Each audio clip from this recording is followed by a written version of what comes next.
ये कहानी एक अविश्वसनीय खोज के बारे में है, जहां वैज्ञानिकों को बर्फ में जमी हुई एक ऐसी महिला मिली जो लगभग 10,000 साल पुरानी थी। सबसे चौंकाने वाली बात यह थी कि उसके शरीर में सड़न का कोई निशान नहीं था, बल्कि उसकी त्वचा बेहद मुलायम और चिकनी लग रही थी। जीवन के संकेत। जब वैज्ञानिक टॉर्च से उसकी आंखों को गौर से देख रहे थे तो उन्होंने देखा कि उसकी पुतलियां रोशनी पर प्रतिक्रिया दे रही थीं, जो केवल जीवित इंसान में होती है। वैज्ञानिक चौंक गया और फिर से आंखों पर रोशनी डाली। इस बार भी वही प्रतिक्रिया हुई। उसने तुरंत अपने साथियों को बुलाया और ब्रेन वेव मशीन लगाई। नतीजा देख सभी दंग रह गए, वो महिला अब भी जिंदा थी। बर्फ का पिघलना और चमत्कारिक पुनर्जीवन। वे फौरन हीटर और उपकरणों से बर्फ को तेजी से पिघलाने लगे। जैसे जैसे कमरे का तापमान बढ़ा, बर्फ पिघलती गई और पानी की बूंदें टपकने लगी, लेकिन पिघलने की गति बहुत धीमी थी।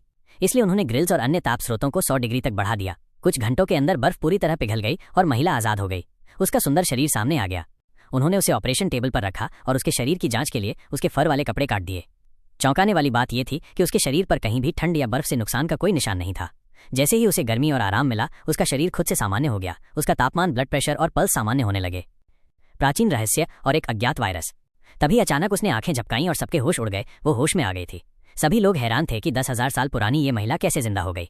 लेकिन तभी महिला का शरीर कांपने लगा और वो छटपटाने लगी, लेकिन डॉक्टर ने तुरंत उसे शांत करने के लिए एक इंजेक्शन दे दिया।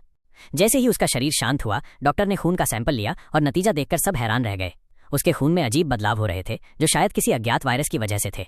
डॉक्टरों के मुताबिक ये महिला शायद 4 करोड़ साल पुरानी है और संभवतः आइस एज के समय की एक स्टार ह्यूमन है। संक्रमण का डर और शाओ मेई की हीलिंग शक्तियां। तभी अचानक एक और वैज्ञानिक साथी बेहोश होकर गिर पड़ा। उसे 40 डिग्री बुखार था। जब उसका भी खून जांच गया तो उसमें भी वही बदलाव मिले जो उस महिला में थे। अब सबको डर लगने लगा कि शायद वे सब संक्रमित हो चुके हैं, लेकिन वो महिला ठीक कैसे है।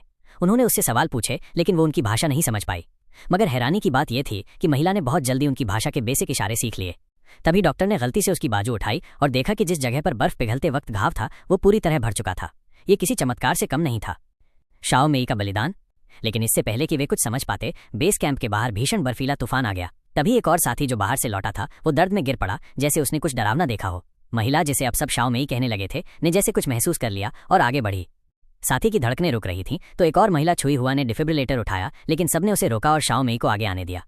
शाओ मेई ने हाथ उसके सीने पर रखा और आंखें बंद करके ध्यान लगाया। सहकर्मी ने फिर से सांस लेना शुरू कर दिया और उसका जख्म भी ठीक हो गया। ये देखकर सब दंग रह गए। इसके बाद जब और लोग बीमार पड़ने लगे तो दयालु शाओ मेई ने एक एक को ठीक किया। लेकिन किसी को नहीं पता था कि हर बार इलाज करते हुए वो अपने शरीर के वाइट ब्लड सेल्स को खर्च कर रही थी। एक दुखद अंत। आखिरकार एक मरीज को बचाने के बाद वो खुद गिर पड़ी। चूंकि उन्हें वहां कोई इलाज नहीं मिल सकता था, क्योंकि वे अंटार्कटिका में थे, इसलिए उन्होंने उसे पैक करके देश के सबसे अच्छे अस्पताल भेजा। मगर अस्पताल पहुंचने पर विशेषज्ञों ने कहा कि व्हाइट ब्लड सेल्स की कमी से अब उसे नहीं बचाया जा सकता। कुछ दिनों तक होश में रहने के बाद शाओ मेई हमेशा के लिए गहरी नींद में चली गई।